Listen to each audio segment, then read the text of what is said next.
The thing about hitting rock bottom is that it sneaks up on you. You don't realize you're there until it's too late.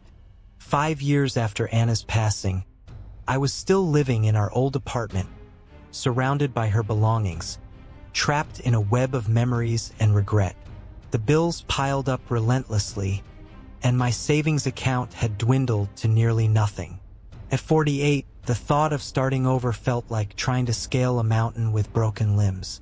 Each night, I found myself in her favorite armchair, my gaze fixed on the worn patch where her fingers used to tap when she was deep in thought. The silence was unbearable. The apartment once resonated with her laughter, the rhythmic clicking of her knitting needles, and the soft hum of her voice as she cooked. Now it was just the faint echo of my breathing and the distant murmur of the city through thin walls. That's when I noticed the job posting. Night guard at First Hope Apothecary. $20 per hour. It promised minimal responsibilities. Ideal for someone who preferred solitude. Someone like me. I should have been wary. When something sounds too good to be true, it often is. But desperation has a way of warping your judgment, turning warning signs into invitations. I remember pulling up to the pharmacy that first evening, the October wind slicing through the narrow streets of Old Boston. The building stood like a relic from another era, its weathered brick facade draped in shadows. The sign, First Hope Apothecary, was barely legible, its gold lettering tarnished and chipped. Something about the place sent a chill down my spine, like walking past a graveyard at twilight. I should have taken the hint. The manager, Greg, was waiting near the entrance. He was a wiry man with hollow eyes that darted around nervously, avoiding direct contact. His hands moved constantly, his fingers twisting and twitching like restless spiders. In hindsight, I wonder if he understood what he was sending me into, if the guilt ever kept him up at night. "You must be Ben," he said, his voice strained and tight. "Thanks for stepping in on such short notice. The last guy, well, he had to leave abruptly." I nodded, trying to ignore the way his eye twitched at the mention of his predecessor. "Happy to help. Seems like a straightforward gig." Greg let out a dry, hollow laugh. "Yeah, straightforward. Just be sure to lock up at exactly 11:57. Not 11:56, not 11:58. Precisely 11:57. He handed me a set of brass keys that felt unnaturally cold. "And stay in the front area unless it's an emergency. The supply room. It's best to avoid it if you can." Before I could ask why the exact timing mattered or what was wrong with the supply room, he patted my shoulder and walked off briskly. His footsteps echoed unevenly as if he couldn't leave fast enough. Alone at the entrance, I felt the building's silence press in around me.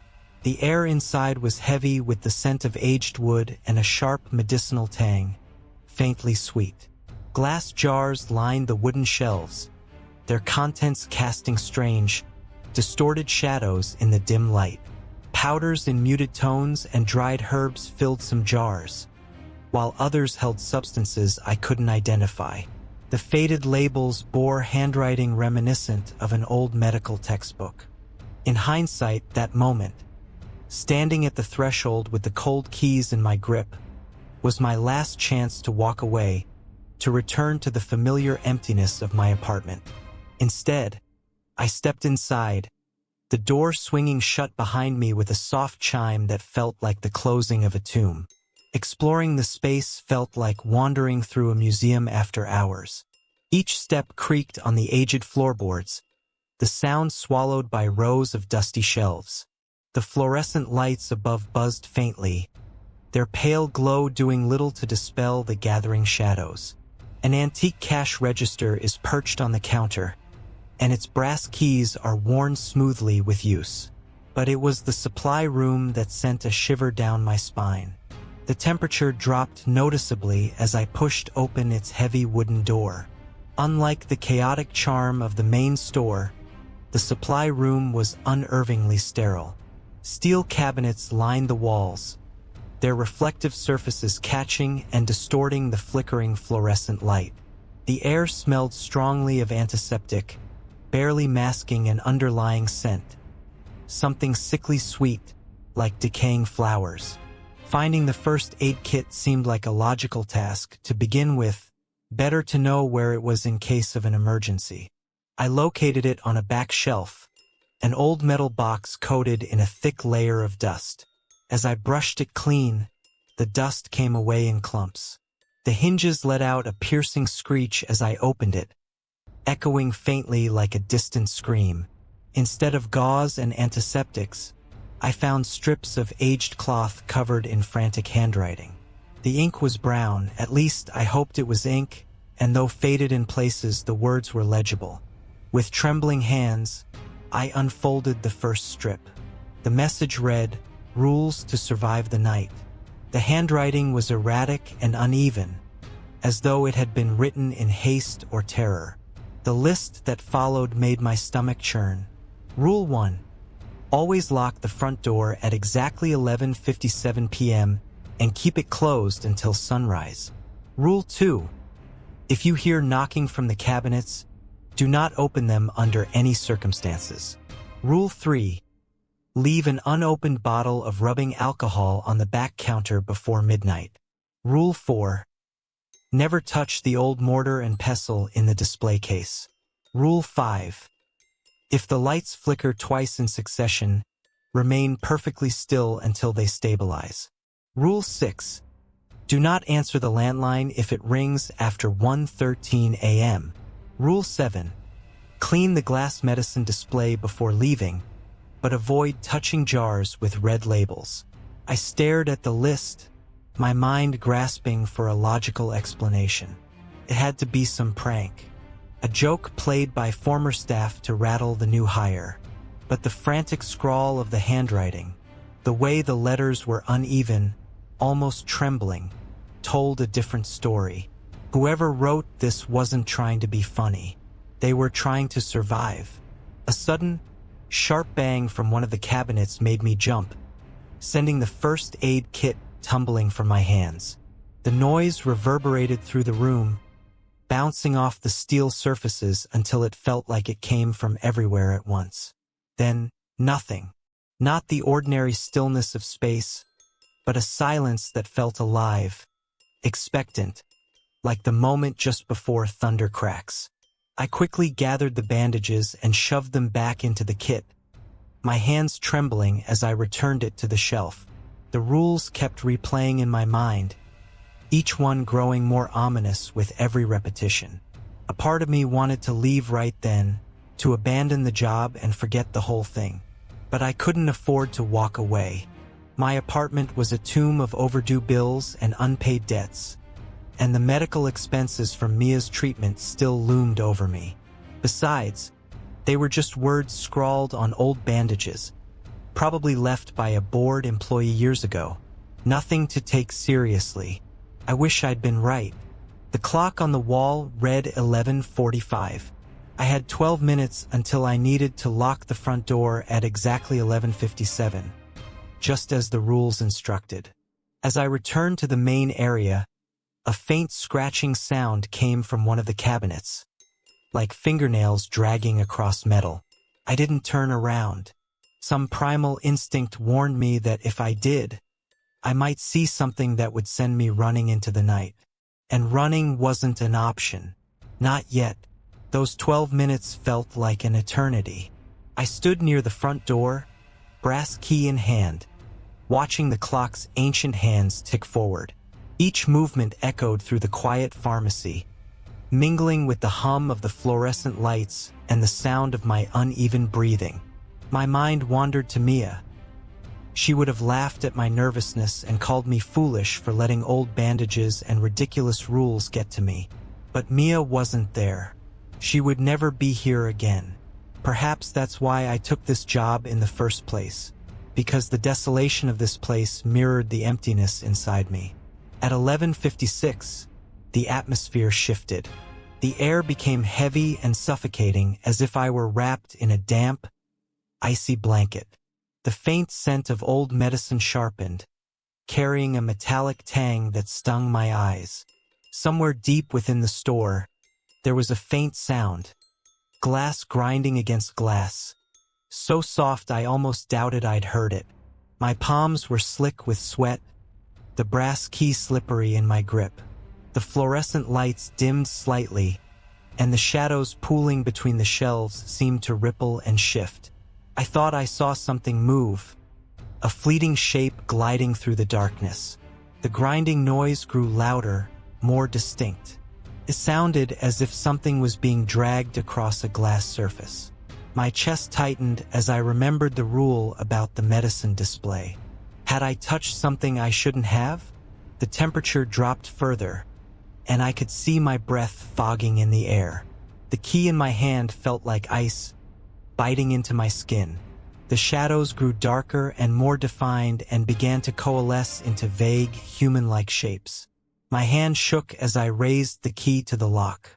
As the second hand struck 11:57, I turned the key. The lock clicked into place with a sound that reminded me of breaking bone.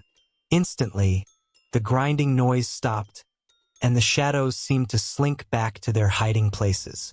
The air warmed slightly, but the silence that followed wasn't comforting. It was thick, like a held breath. Then, from deep within the store, I heard it. A dull thud, followed by another and another. Heavy, uneven sounds echoed from the direction of the supply room. My grip tightened on the flashlight as I swept its weak beam across the shelves. The rules hadn't mentioned investigating strange noises, but as the night watchman, wasn't that my responsibility? The thuds grew louder as I approached the supply room. Each step made the air colder until I was shivering despite my jacket. The medicinal smell intensified, joined by a sickly sweet scent that reminded me of the hospital where Mia had spent her final days. The supply room door was shut, just as I'd left it, but the shadows around it seemed wrong. They pulsed and writhed like they were alive, clawing at the edges of the doorframe. My hand trembled as I reached for the doorknob, the cold metal stinging my skin. I pushed the door open, and everything looked the same as before. Cabinet doors closed, shelves undisturbed. But on the back counter sat a bottle of rubbing alcohol, full and unopened. Its label gleamed under the flickering fluorescent light.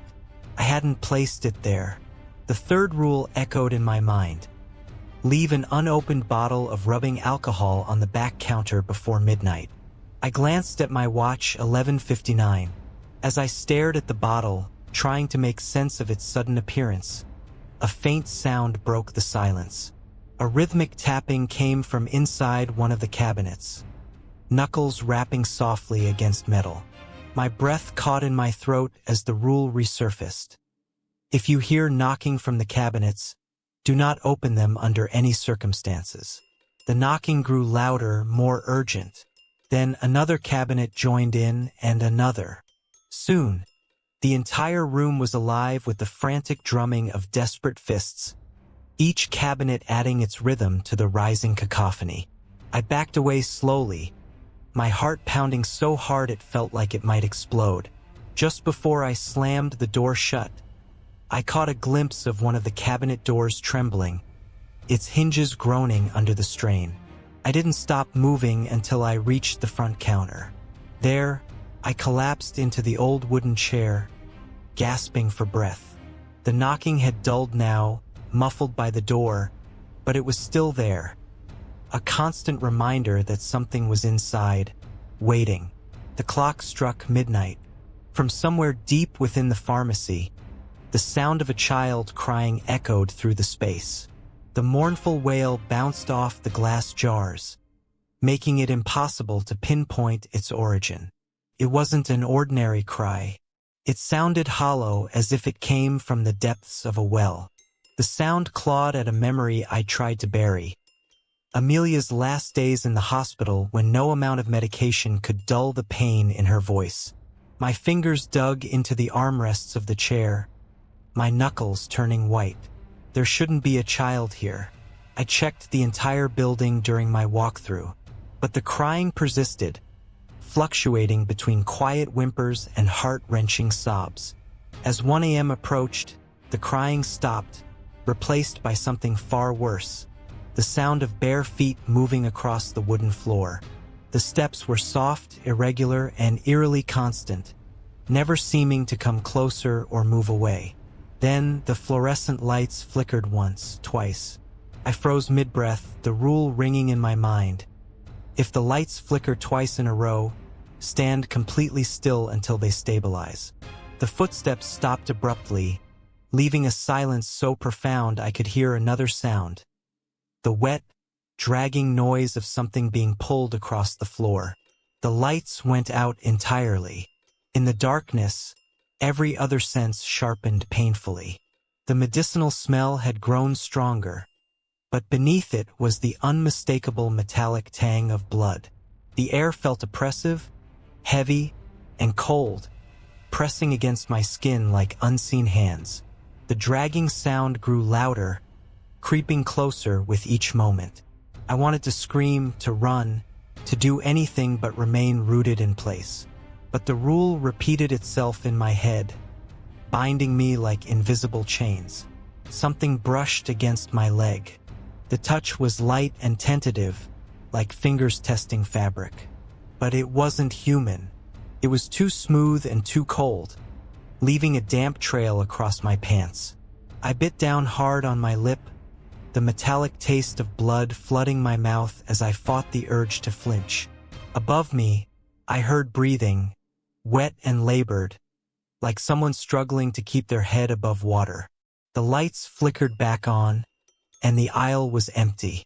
My pant leg, however, was soaked, the stain spreading across the fabric. The sharp smell of rubbing alcohol mingled with something foul that churned my stomach. I barely made it to the trash can before I lost my dinner. Then the landline phone rang. Its mechanical trill, sharp and shrill, pierced the stillness. I fumbled for my watch, my hands trembling. It was 1:02 a.m. The rule came back to me. Do not answer the landline phone if it rings after 1:03 a.m. The ringing persisted, each sound stretching out like it was trying to wrap around me. The shadows in the corners seemed to shift and swell with every ring. At exactly 1:03, the ringing stopped mid-note as though someone had yanked the cord. A crushing silence followed, pressing against my ears. Then the phone rang again. But this time the sound wasn't right. It was distorted and low, more of a groan than a ring. The sound made my teeth ache, and my vision swelled. Each ring rose and fell, mimicking the agonized cry of something dying.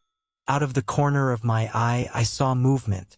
One of the shadows peeled away from the wall, morphing into a vaguely human form. It stood near the phone, its edges rippling like smoke caught in water. "Please," a voice whispered. I couldn't tell if it came from the phone or the shadow. "Please help us." I pressed my hands over my ears, but the voice slipped past them, settling directly in my head. "We just wanted to be cured," it continued, joined by more voices. A chorus of desperate pleas. "The doctor said he could help us." The shadow extended a limb toward the phone, its arm impossibly long and thin. Instead of a hand, a twisted mass of darkness absorbed the light around it. "Join us," the voices said in unison. "Answer the phone. Make it stop. Make the pain stop." I clenched my eyes shut and began to count. Amelia had taught me this trick during my panic attacks. Focus on the numbers and let them block everything else out. 1.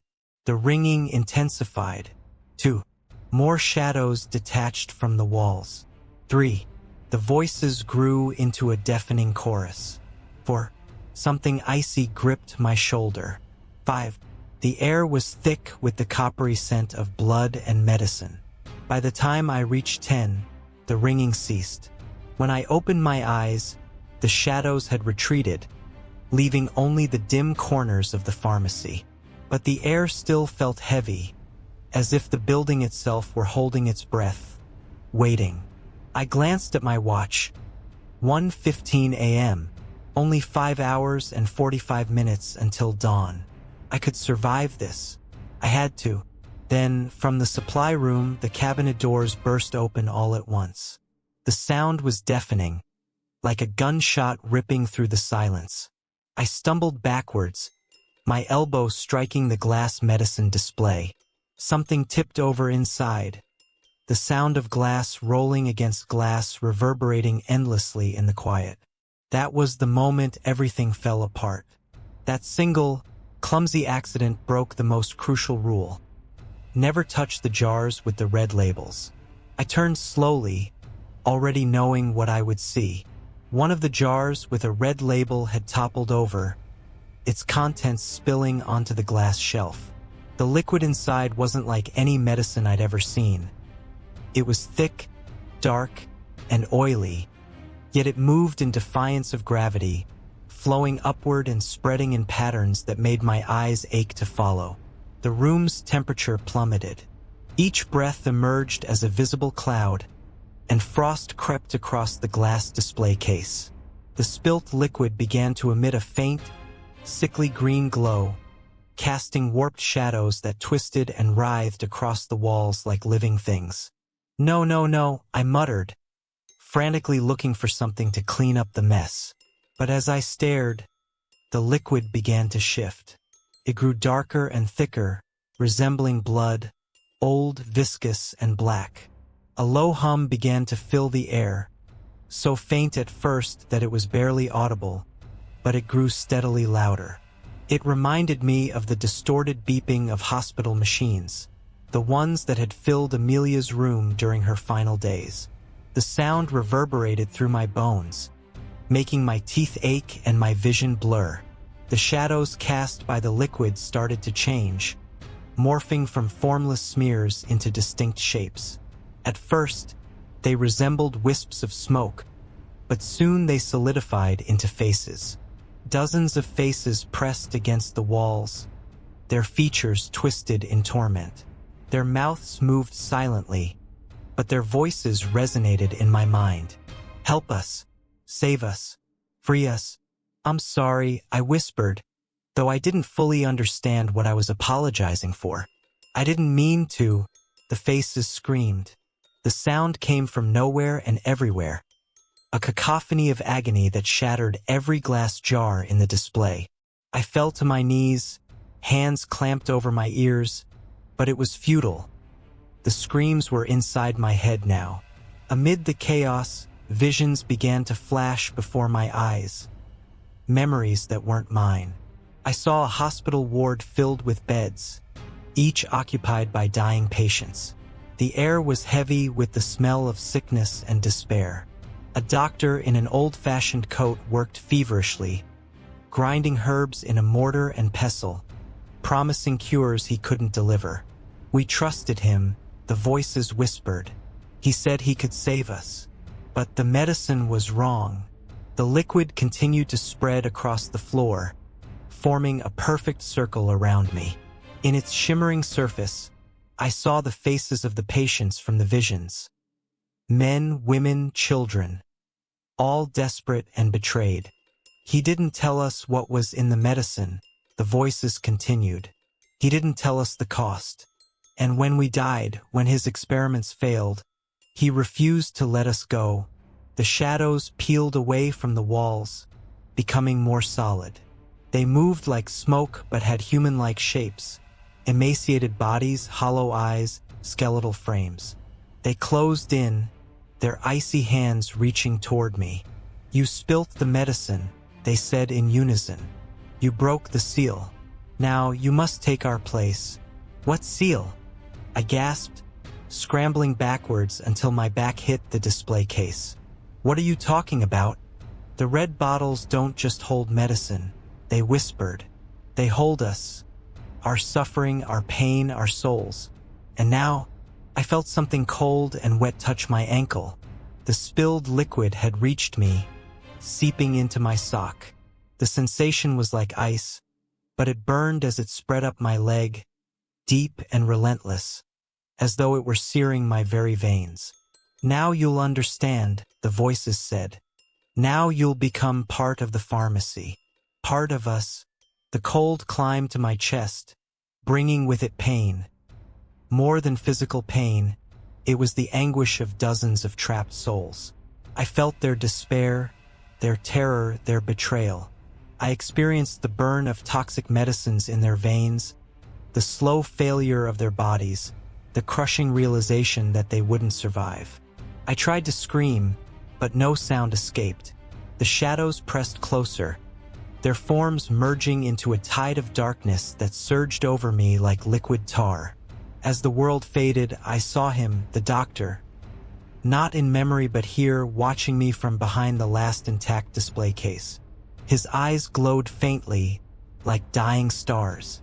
The medicine must be preserved, his voice echoed, stretching across decades of torment. The work must continue.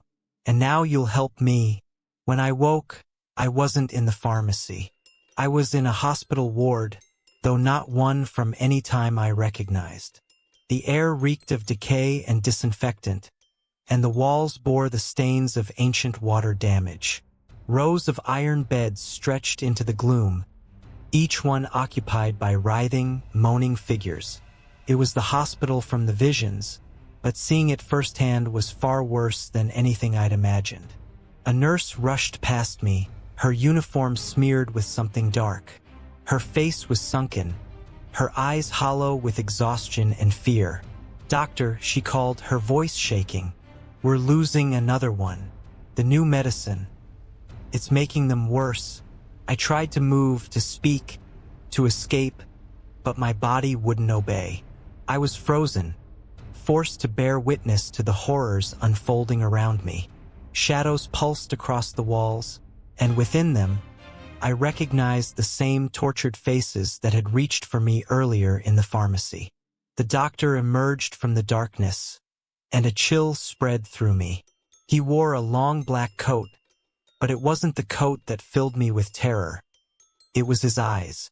They glowed with the same sickly green light as the spilt liquid, their fevered intensity revealing a mind consumed by madness and obsession. "The medicine will work," he muttered, moving frantically between the beds, his motions sharp and erratic. "It must work. They don't understand. Progress requires sacrifices." In his hands, he held the mortar and pestle from the display case, though now it was crusted with dark, dried stains. As he ground its contents, the patients began to scream. Their bodies twisted unnaturally, spines arching off the beds as their skin turned gray and translucent. "Dr. Blackwell," the nurse pleaded, clutching his arm. "Please stop. This isn't medicine anymore. It's cruelty." He shook her off, his glowing eyes blazing brighter. "Pain is necessary for discovery. Their suffering will save thousands, millions. Their spirits will power my work forever." The scene around me shifted, the edges of reality blurring and reforming. I saw him working late at night, alone in the ward. He performed rituals over the dying, his mortar and pestle glowing with an eerie light as he ground herbs mixed with something darker, something that seemed alive, whispering. With every death, the shadows in the room grew denser and more powerful, and the doctor's eyes burned ever brighter. "Do you see now?" The voices returned, surrounding me in the oppressive darkness. "He didn't just kill us. He bound us here. Our spirits, our agony, trapped for nearly a century in his medicines." The hospital faded, and I was back in the pharmacy, though everything had changed. The walls had become transparent, revealing the ghostly hospital ward beyond, a parallel existence. The shelves glowed faintly, each jar holding a fragment of a trapped soul. Every bottle was a prison. I tried to run, but my body felt foreign and insubstantial, as if it were slipping away. Looking down, I realized I could see through my hands. "Welcome to the family," the voices whispered. "You spilled the medicine. You freed some of us. But now the price must be paid. That's when I saw it. My own body still slumped by the display case. But it wasn't mine anymore. Its skin was gray and translucent, just like the patient's in the vision. Inside, shadows twisted and writhed, settling into their new home. Help, I tried to scream, but no sound emerged. Instead, I heard the doctor's laughter reverberate through the air, a sinister echo that spanned decades.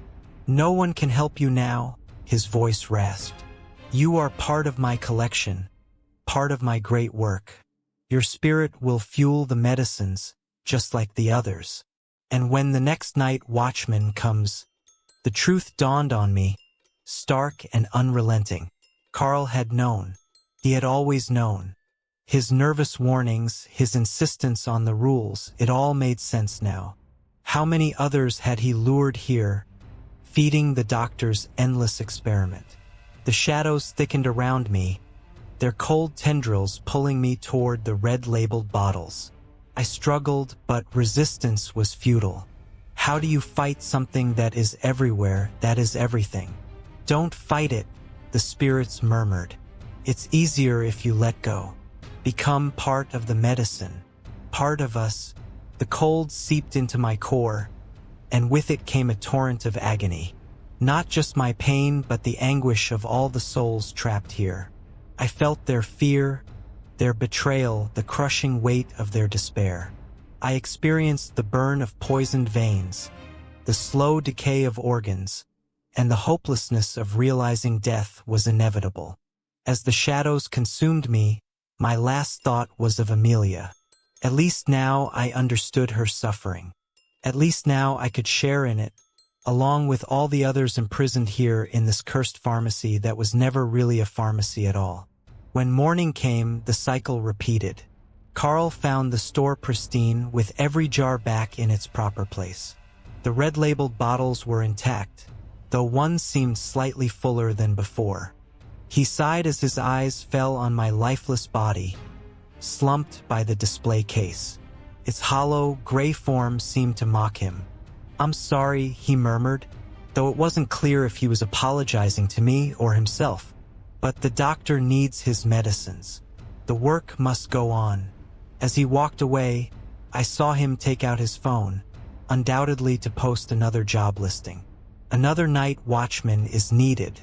Another soul for the doctor's unending collection. And from my new prison, a bottle with a bright red label, I watched him leave. I watched and waited, knowing that soon, someone else would come. Someone else would break the rules.